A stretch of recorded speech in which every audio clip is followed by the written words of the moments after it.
Shalom.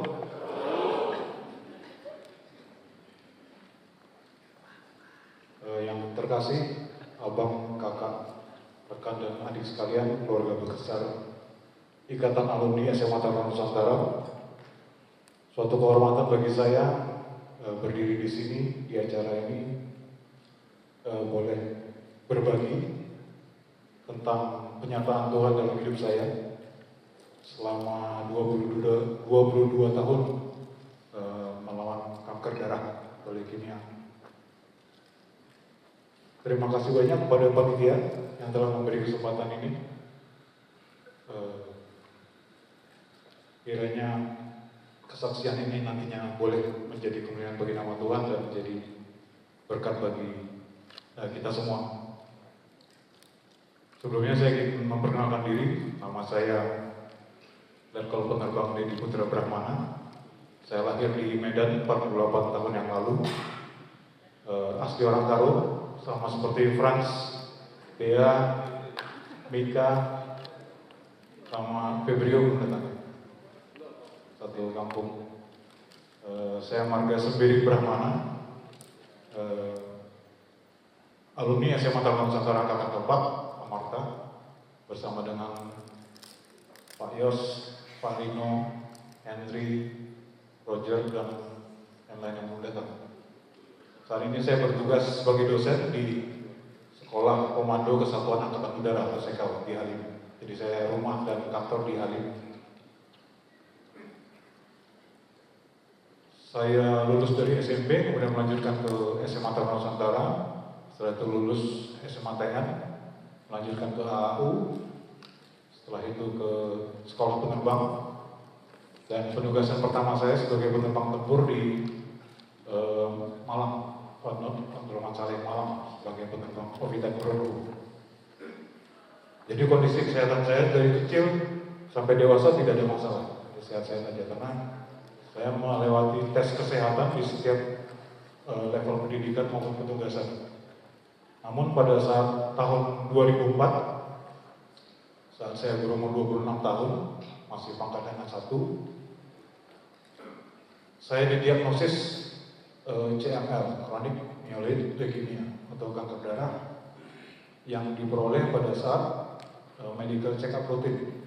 Jadi penerbang TNI AU kan diwajibkan menjalani medical check-up rutin setahun sekali, dan pada saat itu saya didiagnosis CML atau kanker darah.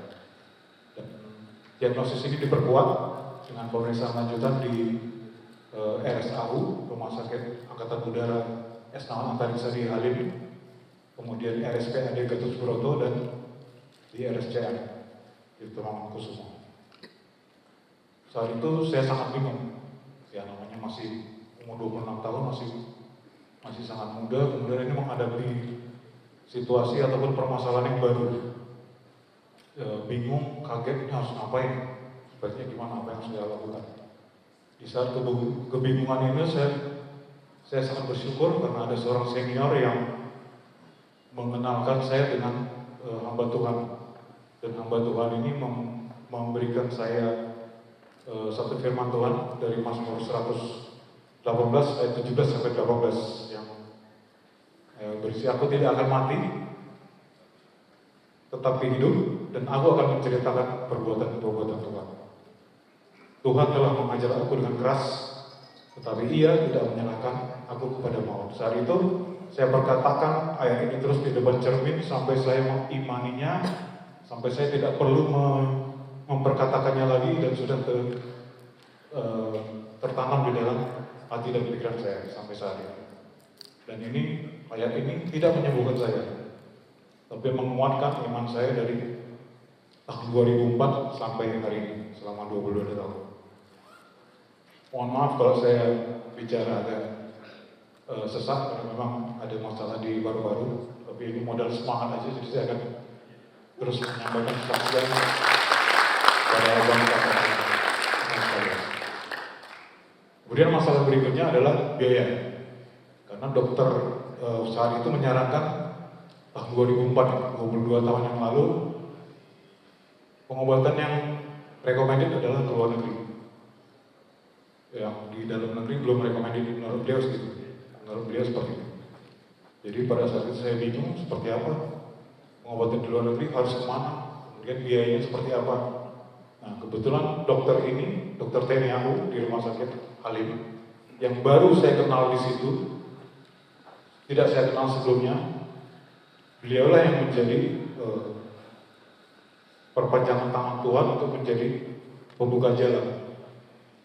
Kebetulan waktu itu beliau menjadi ketua panitia sebuah acara di TNI AU dan ada agenda untuk menghadap salah satu pejabat tinggi di TNI AU. Inisiatif beliau membawa saya, mengajak saya untuk menghadap pejabat tersebut. Setelah beliau menyampaikan tentang agenda acara yang beliau ketuai, setelah itu agenda kedua adalah menyampaikan permasalahan saya. Dan melalui beliaulah akhirnya pejabat tersebut berinisiatif untuk membuka jalan, ada dukungan biaya dari banyak senior di TNI AU. Dan biaya ini sampai sekarang selama 22 tahun, judulnya memang biaya sendiri. Saya berbuat biaya sendiri karena anggaran dinas terbatas untuk itu. Tapi puji Tuhan, Tuhan cukupkan semua kebutuhan biaya, baik bantuan dari senior, rekan-rekan, keluarga, dan termasuk dari abang, kakak, rekan dan adik keluarga besar SMA Taman Saudara. Terima kasih, abang, kakak, dan adik sekalian. Kemudian saya berobatlah ke Malaysia sesuai saran dari dokter itu di Penang, Malaysia. Saya berada 8 bulan di sana. Ada 3 tahap, yaitu tahap pemeriksaan, persiapan, dan pengobatan yang akan saya jelaskan berikutnya. Di tahap pemeriksaan saya menjalani lagi ulang semua pemeriksaan yang saya jalani selama di Jakarta, baik itu pemeriksaan darah di laboratorium, kemudian CT scan untuk memeriksa tulang belakang, dan juga biopsi. Biopsi ini memeriksa sumsum tulang, jadi dengan jarum yang besar, kemudian ditusuk ke tulang belakang dan disedot untuk mengambil sumsum dan sumsumnya diperiksa di laboratorium. Kemudian tahap persiapan ada 2 hal yang dilakukan. Yang pertama adalah meminimalisir potensi infeksi, karena daya tahan tubuh saya akan diturunkan seminimal mungkin. Kemudian kegiatan kedua adalah persiapan donor. Yang pertama, mengurangi potensi infeksi itu adalah kebetulan saya waktu itu ada gigi geraham yang tumbuh yang tidak normal, jadi 2 di kiri dan 2 di kanan. Jadi waktu itu harus dioperasi dulu, 2 dicabut, butuh 2 minggu untuk pemulihan. Setelah itu 2 yang di kanan dicabut lagi, dan butuh 2 minggu untuk pemulihan. Setelah itu baru persiapan donor. Donor menurut medis kemungkinan terbesar paling cocok adalah saudara kandung. Jadi waktu itu adik kandung saya yang menjadi donor. Jadi mengambil donor itu, pengobatan saya adalah transplantasi stem cell atau cangkok sumsum tulang. Jadi adik saya seperti di gambar, itu gambar ilustrasi. Jadi dia seperti orang donor darah. Kemudian dari darah itu masuk ke satu mesin, mesinnya membagi ke beberapa kantong. Salah satu kantongnya adalah stem cell yang nanti akan dimasukkan ke tubuh saya. Kemudian di tahap pengobatan, saya menjalani karantina di rumah sakit selama 40 hari di satu kamar isolasi, yang hanya boleh masuk aja tim medis, dan itu pun harus menggunakan APD, alat pelindung diri lengkap, karena daya tahan tubuh saya yang sangat rendah. Kemudian saya harus makan steril dari rumah sakit, dan minum pun harus minuman air kemasan yang dimasak lagi supaya yakin steril. Kemudian saya diberi obat dengan dosis 50 kali 3, jadi 150 butir sehari, 50 pagi, 50 siang, dan 50 malam selama 1 minggu. Itu untuk menurunkan semua kadar darah saya. Jadi darah merah, darah putih, HB, trombosit semuanya hampir 0. Itu di minggu kedua setelah makan obat yang 150 butir sehari itu.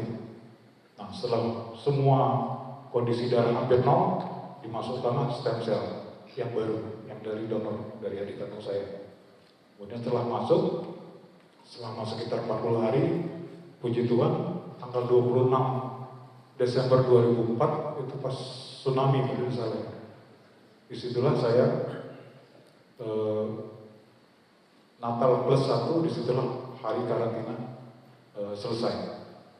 Jadi Natal pada saat itu bagi saya bermakna sebagai kemerdekaan dari kamar karantina. Di perjuangan selama 40 hari ya seperti terpenjara, belum lagi efek samping yang muncul setelah makan obat, diare, batuk, demam dan segala macam yang harus dihadapi sendiri, tidak ada komunikasi keluar. Pada saat itu pun ibu saya yang menemani, karena saya belum berkeluarga saat itu, menemani di Malaysia, tapi saya minta ibu untuk kembali saja ke Medan karena saya 40 hari di karantina, tidak boleh dijemput juga, tidak bisa ketemu, jadi untuk mengurangi pengeluaran biaya, jadi ibu kembali ke Medan dan saya hanya sendiri di Malaysia, hanya ditemani oleh tim medis saat itu. Jadi puji Tuhan, setelah selesai karantina, saya boleh rawat jalan, kembali ke apartemen, 3 kali seminggu ke rumah sakit, berkurang 2 kali seminggu, sekali seminggu, dan akhirnya boleh pulang ke Medan, sebulan sekali ke rumah sakit, untuk memeriksa perkembangan, 2 bulan, 3 bulan, 6 bulan sekali, seterusnya, sampai akhirnya saya mulai semakin pulih. Tapi ada beberapa efek dari pengobatan, salah satunya adalah golongan darah berganti. Jadi golongan darah saya yang dulunya AB ganti jadi A, golongan darah donor, golongan darah adik saya. Kemudian kuku berganti, jadi kuku yang baru tumbuh, saya ingat waktu itu kuku tangan dulu, 10 kuku baru tumbuh, kemudian selesai itu baru kuku kaki. Setelah itu ganti kulit, jadi kulit yang lama terkelupas, bisa ditarik gitu. Akhirnya setelah selesai semuanya, setelah 5 tahun baru saya dinyatakan on remission. On remission itu artinya kadar kanker di dalam tubuh seseorang sudah sangat minimal. Karena bagi seorang penderita kanker tidak ada istilah sembuh, jadi harus terus menjaga pola hidup sehat. Walaupun sudah on remission, masih ada satu efek samping lagi yang saya hadapi, yaitu graft versus host disease. GVHD ini kemungkinan besar ada di setiap pasien yang menjalani transplantasi stem cell. Jadi di awal tindakan dokter saya menandatangani surat pernyataan tindakan bahwa kalau nanti ada efek samping, saya bisa menerima efek samping itu. Di tiap pasien berbeda, kebetulan saya mendapatkannya di paru-paru. Jadi namanya fibrosis paru. Jadi seperti luka atau parut yang sudah sembuh tapi mengeras, sehingga paru-paru saya kaku, tidak bisa berkembang normal. Jadi yang normal hanya sekitar 30-40%, sehingga asupan oksigen kurang dan jadinya sering sesak napas, tidak mampu beraktivitas berat, kemudian sensitif terhadap cuaca, dan jadinya sering dirawat inap. Sering dirawat inap, sering kondisi drop, itu membuat secara psikologis juga drop. Jadi kadang saya merasa, walah gunanya saya hidup seperti ini gitu. Sementara melihat teman-teman yang berhasil, sehat, sukses karirnya. Tapi di setiap saya drop, dukungan dari banyak orang itu sangat berarti buat saya. Termasuk dari abang, kakak, rekan adik dari keluarga besar di Kastara. Jadi setiap saya nama, banyak yang sering besuk, dan puji Tuhan sudah beberapa tahun ini saya sudah tidak pernah nama lagi. Biasanya setiap tahun ada nama. Saya lihat setelah pandemi malah tidak pernah ada nama. Puji Tuhan semakin fit. Dan saya meyakini, saya percaya bahwa setiap hal yang terjadi dalam hidup saya adalah mukjizat. Dengan kondisi seperti ini, saya masih bisa menyelesaikan pendidikan S1 waktu saya masih dinas di Medan, kemudian menjalani pendidikan S2 di Unhan pada saat sudah dinas di Jakarta, dan kalau Tuhan izinkan, saya mau lanjutkan nanti ke S3. Nah, walaupun fisik terbatas, tapi otak masih bisa lari, ya saya lari pakai otak seperti itu. Kemudian another miracle for me, ada seorang wanita yang mau menikah dengan saya.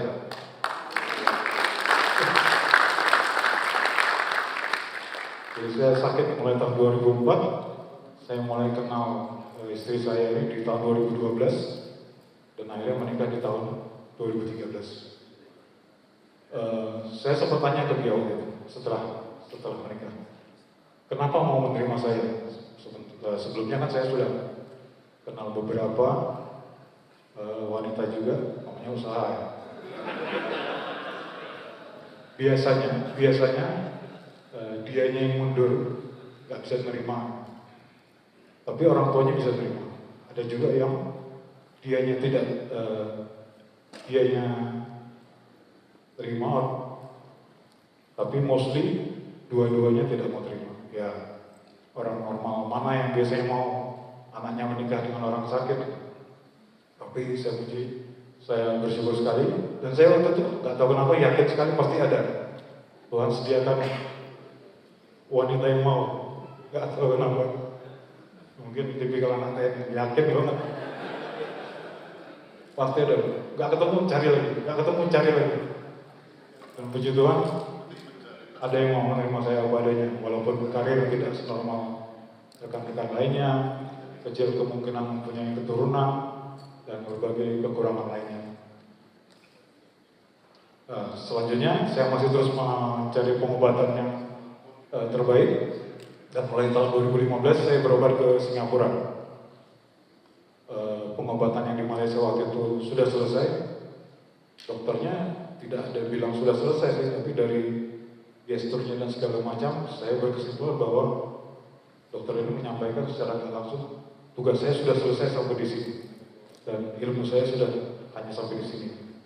Kemudian saya cari pengobatan yang lain, dan saya berobat ke Singapura di Singapore General Hospital dari 2015 dan sampai sekarang. Banyak juga saran dari baik keluarga atau rekan yang memang karena niat baiknya menyarankan untuk pengobatan alternatif.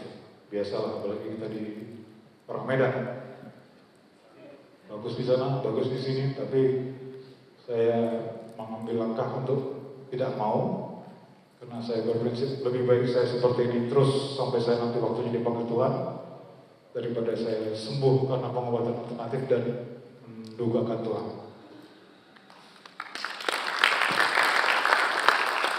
Di Singapura dokter menyampaikan ada dua opsi pengobatan. Yang pertama adalah cangkok baru, yang kedua adalah makan obat seumur hidup.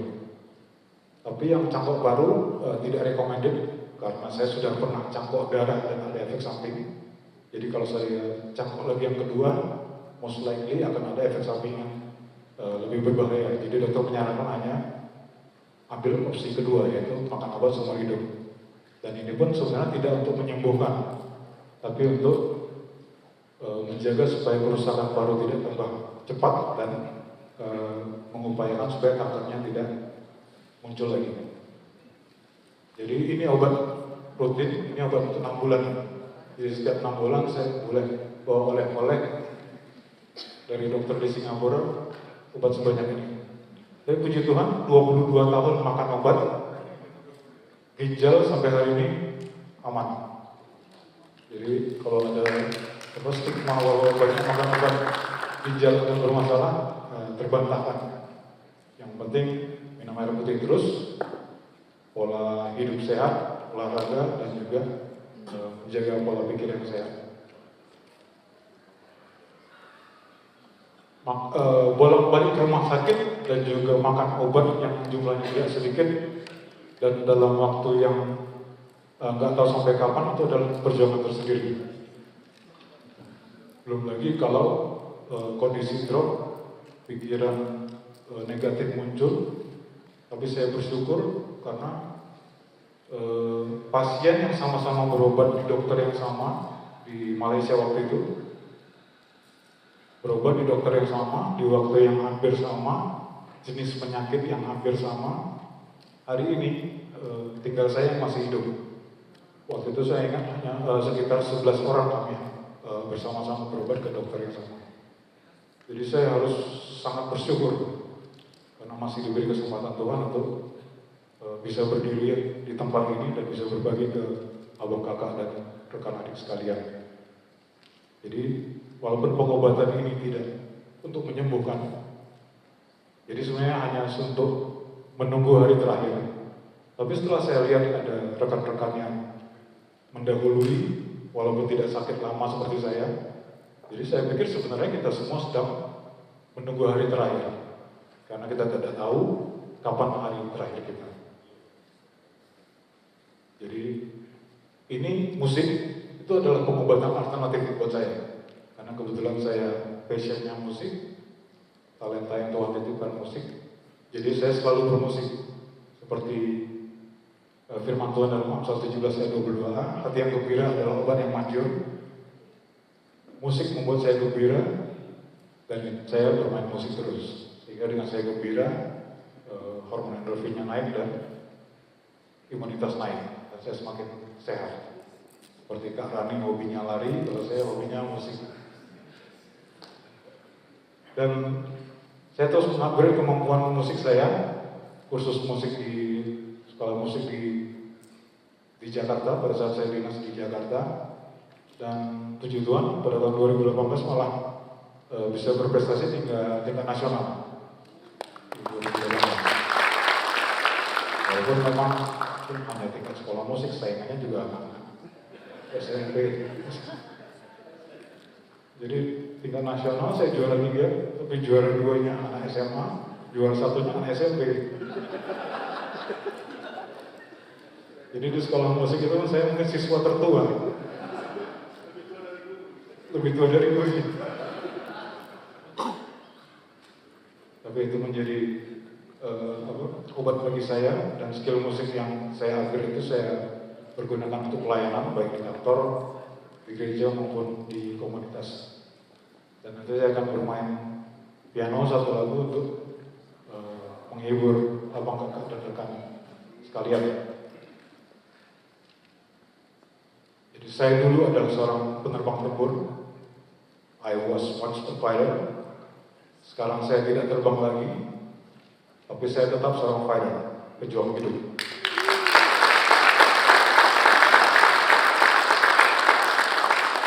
Once a fighter, always a fighter. Demikian kesaksian saya. Semoga menjadi kemuliaan bagi nama Tuhan dan menjadi berkat bagi abang, kakak, rekan-rekan adik sekalian. Mohon maaf bila ada hal yang kurang berkenan. Terima kasih banyak atas perhatiannya. Selamat Natal dan Tahun Baru. Tuhan berkati. Terima kasih banyak Bang Dedi atas cerita yang dalam dan sangat memuatkan bagi kita tentunya malam hari ini.